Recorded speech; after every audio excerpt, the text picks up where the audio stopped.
इस समय जो कल्पित था ना, वह आराम से बैठे बैठे रवि की बातें सुन रहा था। वास्तव में अभी तो उसकी आंखों के अंदर सम्मान दिखे जा रहा था। भाई आखिरकार ये रवि इतने समय के अंदर ऐसा कैसे हो सकता है। हम लोग वहां से यहाँ पर आए, उस समय तो हमें ऐसा कुछ नहीं पता था कि रवि के अंदर इस तरह की पोटेंशियल है।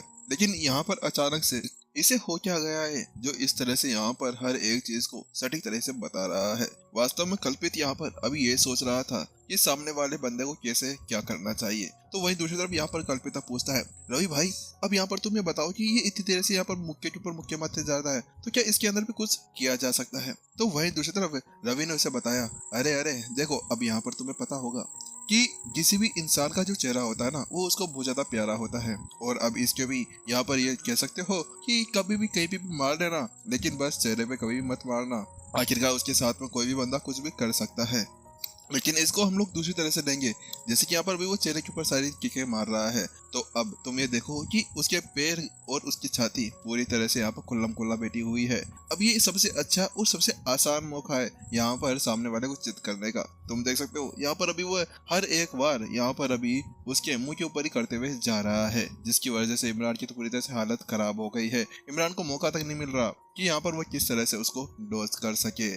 तो वहीं दूसरी तरफ यहाँ पर जो इमरान था ना, वो उनकी बातें सुनते जा रहा था। उसको तो अब तारे नजर आने शुरू हो गए थे, क्योंकि एक के बाद एक बार यहाँ पर कभी दाएं से कभी बाएं से उसकी चारों तरफ से वार होते हुए जा रहे थे ये दोनों बंदे। आखिरकार क्या मेरा मातम देखने के लिए यहाँ पर आए हुए हैं। अरे तुम आते ही नहीं तो इससे बढ़िया ये तो होता कि यहाँ पर मुझे अच्छा लगता कि हाँ मेरे दोस्त आए थे, नहीं आए थे इसके मेरे थोड़ा पछतावा तो रहता ना कि यार मेरे दोस्तों को बिना देखे मैं मर गया। लेकिन तुम लोग तो मेरे को देखते हुए यहाँ पर मेरे को मरता हुआ देखना चाहते हो। वहीं दूसरी तरफ इमरान को अचानक से कुछ याद आता है, ये आखिरकार क्या बातें कर रहे हैं कि ये मुंह पे बातें कर रहा है और मुझे कहीं पे और में मारना चाहिए। तो उसके साथ में यहाँ पर अब इमरान कुछ सोचता है और उसके अगले पल वो अपनी लाश उठाता है और सीधे दे मारता है यहाँ पर उसके घोटों के ऊपर। उसके दो अब अंडे वहीं पर ही फूट जाते हैं और उसके साथ में जो सामने वाला बंदा था जो उसके बार बार अटैक करते हुए जा रहा था, वह जमीन के ऊपर तड़पती मछली की तरह बैठ जाता है। वहीं दूसरी तरफ वो जल्दी से अपनी लात घुमाता है और उसके साइड में एक और जो बंदा था जो उसके मुंह पे बार बार लात घुसे मारता जा रहा था,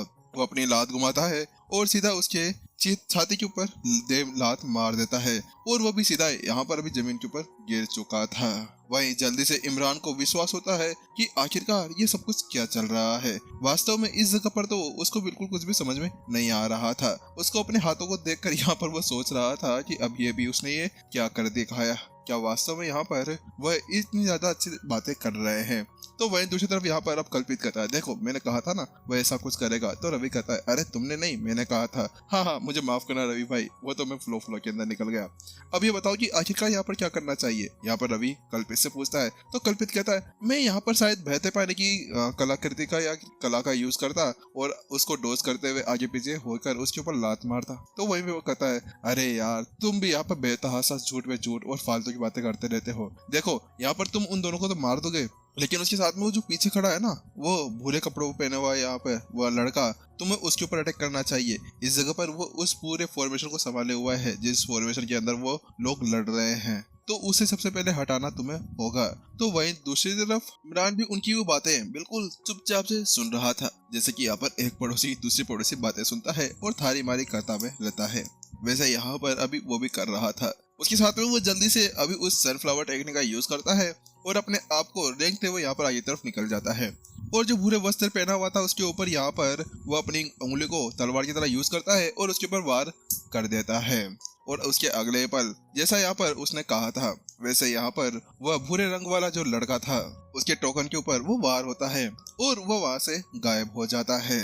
उसके साथ में फिर से अब जो इमरान था उसको ठिकाना लगाने के साथ में वो उनकी बातें सुनने लगता है। लेकिन इस बार यहाँ पर वो दोनों है ना टेलीपैथी के द्वारा बातें करने लगते हैं। अब टेलीपैथी के द्वारा बातें करने की वजह से जो उनकी आवाज थी, अब वह जो उनके सामने प्रतिद्वंदी थे वह नहीं सुन पा रहे थे, केवल वो तीनों ही सुन सकते थे। वहीं अब अचानक से जो इमरान था वो भी अपने पोजीशन के अंदर आ जाता है और उनसे लड़ने के लिए तैयार हो जाता है। तो वहीं विपिन पूछता है कि अब तुम बताओ कल्पित, तुम यहाँ पर क्या करोगे जब यहाँ पर हम सामने वाले से लड़ने जाएंगे। तो कल्पित कहता है, बहुत इजी है, अब यहाँ पर वो बचे हुए हैं ना तो उनके ऊपर हम सीधे अटैक कर सकते हैं। तो वहीं दूसरी तरफ विपिन कहता है, नहीं नहीं नहीं ये तुम गलत कह रहे हो। अभी देखो यहाँ पर वो भी ये सोच रहे होंगे कि हाँ अब सामने वाला बंदा उनके ऊपर अटैक करेगा और उसके लिए वो तैयार बैठे होंगे। अब तुम्हें यहाँ पर अपनी डिफेंस को कारगर करना चाहिए। क्या डिफेंस? यहाँ पर कल्पित हैरान था। तो वही रवि कहता है, हाँ हाँ, अब डिफेंस के ऊपर काम करो। यहाँ पर अब अगर डिफेंस के ऊपर काम नहीं करे ना तो उसके साथ में तुम्हारे लंका लग जाएगी और कोई भी तुम्हारे ऊपर कई देर से भी अटैक कर सकता है। तो वहीं दूसरी तरफ इमरान की बातें सुनकर पूरी तरह से हैरान था। क्या डिफेंस? और इस वक्त पर? इस वक्त तो मेरे सामने हुआ है, 2 ही बचे हुए हैं, उन 2 को तो मैं इजीली हरा सकता हूँ। आखिरकार डिफेंस की क्या जरूरत है? तो वहीं दूसरी तरफ यहाँ पर अब जो इमरान था ना, वो ये सोचता है कि अब फालतू में उनकी बातें सुनकर क्या ही करना है, अब तो मैं खुद ही यहाँ पर कुछ कर सकता हूँ। तो उसके साथ में इमरान अब सीधे आगे की तरफ बढ़ता है और वो अपना एक गुस्सा सीधा यहाँ पर अपने सामने खड़े हुए एक प्रतिद्वंदी के ऊपर उठाने लगता है। लेकिन जैसा कि यहाँ पर उसने अंदाजा लगाया था ना, वैसा वहाँ पर कुछ भी नहीं होता। जिससे पहले कि उसका मुक्का उसके पास से पहुंच पाता कि उससे पहले सामने वाली का जो वह रक्षा घेरा था ना, उसकी एक लात यहाँ पर उसके चेहरे के ऊपर आकर लगती है और अगले पल यहाँ पर अब जो इमरान था वह जमीन के ऊपर तड़पती मछली की तरह गिर जाता है। वास्तव में अभी उसकी हालत पूरी तरह से खराब हो गई थी। ये देखो, जैसा मैंने कहा था ना वैसा ही हुआ ना। यहाँ पर जैसा मैं कह रहा था उसको डिफेंस करना चाहिए था। तो वही कल्पित अपना सर हिलाता है, हाँ रवि भाई तुम तो सही कह रहे थे, वास्तव में इसको यहाँ पर डिफेंस करना चाहिए था, लेकिन ये तो सीधा आगे की तरफ भाग गया। लेकिन तुम मुझे बताओ कि आखिरकार डिफेंस इसको इस तरफ क्यों करना चाहिए था? तो यहाँ पर रवि उसे बताता है, अरे बहुत ईजी है, मैं तुम्हें बताता हूँ। बात कुछ ऐसी कि यहाँ पर देखो, अब वो सभी है ना डरे हुए हैं और यहाँ पर उनके डर का यहाँ पर तुम इंतजार करना था, क्योंकि डर के अंदर कोई ना कोई गलती जरूर करते और उसका फायदा तुम उठा सकते थे। अब इस बेवकूफ ने यहाँ पर सीधा वहां जाकर अटैक कर दिया, जिसकी वजह से उसकी ऐसी हालत हो गई, देखो तड़पते बचने की तरह पर पड़ा हुआ है। तो वहीं दूसरी तरफ इमरान को भी इस तरफ अब रोने का आ चुका था। ये दोनों बंदे आ तो नहीं रहे मेरे को बचाने के लिए, लेकिन वहां बैठे बैठे अच्छी खासी कमेंट्री कर रहे हैं कि देखो वहां पर छक्का पड़ा, वहां पर चौका पड़ा, वहां पर उसके गोटे टूट गए, उसके वहां पर अंडे फूट गए। आखिरकार क्या क्या करना चाह रहे थे ये लोग। तो वही अब इमरान था ना, अपने आप को बचाने के बारे में सोच लेता है, क्योंकि वो जानता था कि कुछ भी कर लो यहाँ पर वो लोग तो आगे बढ़ने वाले नहीं थे, तो इसी वजह से उसको कुछ यहाँ पर करना होगा। वह जल्दी से अब खड़ा हो जाता है, लेकिन जैसे वहां पर खड़े होता है ना, तो उसके साथ में उसके सामने के जो थे ना, वह अब पूरी तरह से डर के मारे वहीं पर ही खड़े हो गए थे। अब इस जगह पर इमरान पूरी तरह डिफेंस कर रहा था। तो वहीं अब वो दोनों के दोनों आगे तरफ बढ़कर आते हैं। तो इस बार इमरान डिफरेंस करते हुए यहाँ पर 2-3 चालों का यूज करता है और फिर उसके बाद में पीछे होते हुए एक एक लात देकर उनके टोकन को वहाँ पर तोड़ देता है और उसके साथ में ही वह दोनों भी यहाँ पर बाहर निकल जाते हैं। और जब वो बाहर निकलते हैं ना, तो उसके साथ में इमरान की आंखों के अंदर से यहाँ पर नदी की तरह आंसू बहने लगते हैं। मैं बच गया, यहाँ पर मैंने कर दिखाया। लेकिन उसके साथ में वो उनकी तरफ देखने लगता है, मैं उन दोनों कमीनों को छोड़ूंगा नहीं। मेरी अच्छी खासी धुलाई उन लोगों ने देखी है, लेकिन अब यहाँ पर वो ज्यादा कुछ नहीं कर सकता था। तो वह विपिन ने अपना सर हिलाया। वास्तव में यहाँ पर बात कुछ ऐसी थी कि विपिन ने उनको ट्रेनिंग करने के बारे में सोच रखा था, क्योंकि जब वो दार्शनिक को स्कूल के अंदर जाएंगे ना, तो उनके ऊपर बहुत सी तकलीफें आ सकती थी। इसी वजह से उन्हें यहाँ पर यह एक तोहफा था। इसके अलावा उसने पहले से रवि के यूज किया हुआ था, इसी वजह से यहाँ पर वह सोच रहा था कि इनके लिए ये एक गिफ्ट होगा जो इनके आगे आने वाले समय के अंदर इनका यूज कर पाएंगे।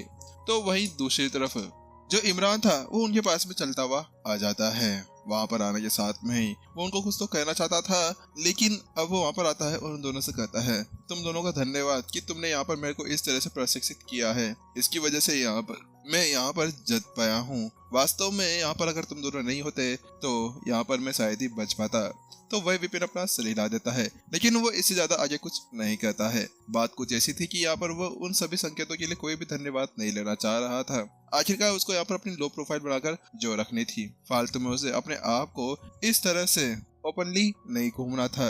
तो वहीं दूसरी तरफ इमरान पूछता है, आखिरकार मुझे बताइए कि आप दोनों ने यहाँ पर उनके अंदर गलतियां कैसे देख ली? मैंने तो उनके अंदर कोई भी गलतियां नहीं देखी थी। वहाँ पर अभी इमरान समझ चुका था कि यहाँ पर उनके ऊपर गलतियों के ऊपर ही अटैक किया जा रहा था, लेकिन इतनी दूर खड़े होकर भी उनकी गलती को अच्छी तरह से देख लेना वास्तव में कोई नॉर्मल चीज बिल्कुल भी नहीं थी। तो वहीं दूसरी तरफ यहाँ पर कल्पित कहता है, अरे अरे नहीं मेरे तो कोई बस की नहीं है तुम्हें सिखाना विकाना। वो तो अपने रवि भाई हैं जिन्होंने मेरे को यहाँ पर सिखाया है। वास्तव में वो बहुत ज्यादा अच्छी अच्छी चीजें हमें सिखाने लगते हैं। तो उसके साथ में अब वो दोनों ही दोनों रवि की तरफ देखने लगते हैं। तो यहाँ पर वो उससे पूछता है, रवि भाई आखिरकार तुमने ये कैसे किया, क्या तुम हमें बताओगे? तो उसके साथ में विपिन यानी रवि कहता है, अरे ये तो बहुत ज्यादा आसान है। देखो बात कुछ ऐसी है, साधना एक अंध प्रशिक्षण है। इसके अंदर तुम्हें अपना परिश्रम करना होगा, चिंतन करना होगा, जिसके साथ में तुम अपने आप को ताकतवर बना सकते हो। तुम्हें लड़ाई टेक्निक्स को बनाना होगा, जिसके साथ में यहाँ पर तुम किसी के ऊपर निर्भर नहीं हो सकते हो, जिसके साथ में तुम आगे भी बढ़ सकते हो।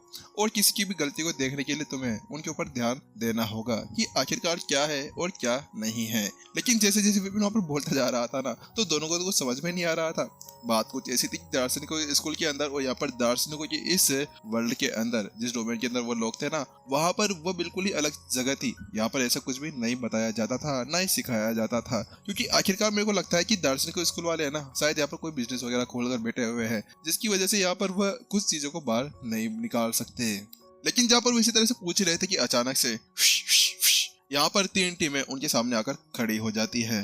वह 3 टीमें मिलाकर कम से कम यहाँ पर 12 जने आ चुके थे। तीनों की तरफ से अब उन्हें घेर लिया गया था। वह देखो, वही है वो लोग यहाँ पर जिन्होंने सभी को बाहर ठिकाने लगाया है। उन्होंने यहाँ पर ऐसा काम किया है। उन टीम में से एक लीडर ने उनसे कहा, तो उसके साथ में एक कहता है, अरे अरे ये तो बहुत ज्यादा अच्छी बात है ना कि इन लोगों ने यहाँ पर हमारी मदद ही कर दी है, फालतू में हमारा टाइम वेस्ट होता। इन्होंने ताकतवरों को पहले बाहर निकाल दिया है, अब जो बचे कुछ है ना, उनको हम बाहर निकाल देंगे। और अब इनको हम पहले बाहर निकाल देते हैं, उसके साथ में हम किसी को संभाल सकते हैं।